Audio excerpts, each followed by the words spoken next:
The girl was woken up by her teacher in class. She stood up and found her legs were completely normal. She thought it was just a dream. She froze when she reached her front door. The old house that had been torn down and rebuilt was still standing there. She walked into the house in disbelief. Her mom looked much younger. 너 아무리 아부해봤자 소용없어 이거 사. 왜 지금 어디 간 거야? 엄마 잠깐. She glanced at the calendar and realized it was June 2008. She rushed into her grandmother's room. Her grandmother still recognized her. 내가 누구야? 누구기는 누구요 우리 막둥이 소리제.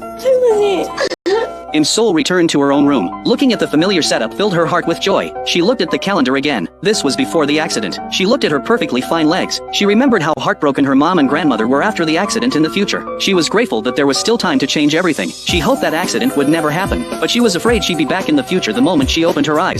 She pushed open her mom's bedroom door. She placed her pillow between her grandmother and her mom. She held both their hands before daring to fall asleep. The next morning she opened her eyes. The first thing she did was try to move her legs.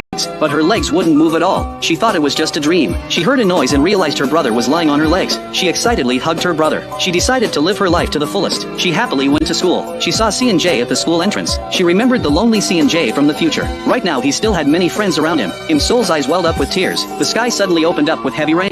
Students all opened their umbrellas. Sun-jae saw Im-sol standing in the rain. He walked up to her. He tilted his umbrella to shield her from the rain. Just like that time in the future. Im-sol originally thought this was a dream. She excitedly found Sun-jae and confessed her feelings to him. But she was pulled out by security. She suddenly realized she could feel pain. She wondered why this dream wouldn't end. She remembered she had Sun-jae's watch with her. But she felt the watch in her pocket. She saw a bridge in front of her. She thought this was a bridge only the dead would cross. She didn't dare to cross it. Sun-jae saw her on his way home. He called her several times. But she didn't respond. He gave her a gentle push. Im-sol fell to the ground. 우리 죽은 거 맞는 거죠?